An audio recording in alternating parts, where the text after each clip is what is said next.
Ir mes turbūt tada jau galime pereiti prie uždarimo konferencijos. Tai visų pirma, norisi padėkoti visiems pranešėjams. Berods iš 3 žemynų mes pasisėmėm šiandien patirties. Tai girdėjom ir apie svarbą permastyti apskritai tai, kaip mes žiūrime į savižudybės rizikos vertinimą. Kėlėme klausimus apie naujus medikamentus savižudybių prevencijoje.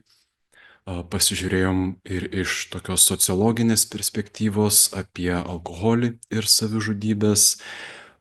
Detaliau kalbėjom apie mamų psichikos sveikatą ir aptarėm tiek tokias labiau socialinės, tiek psichologinės intervencijas savižudybių kontekste. Tai tikiuosi, kad buvo vertinga, įdomu, kad pasisėmėt tikrai svarbių įžvalgų ir bus galima tai pritaikyti. Norisi padėkoti visiems, kas prisidėjo prie to, kad ši konferencija įvyko. Tai dėkojame už finansavimą Vilniaus miesto savivaldybei, Sveikatos apsaugos ministerijai.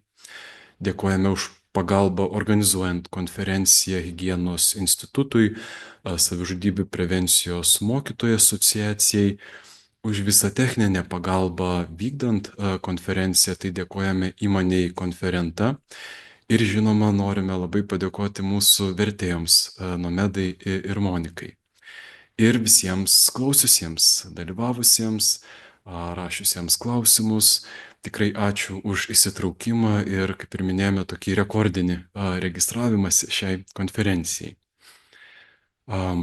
Matėme, kad buvo ir klausimų apie skaidrės, apie tokį pasidalinimą informaciją. Tai kaip ir po praėjusių konferencijų, tiek parašysime atskirą laišką, tiek ir mūsų Vilniaus universiteto suicidologijos tyrimų centro internetinėme puslapyje sukeliame informaciją iš pranešėjų.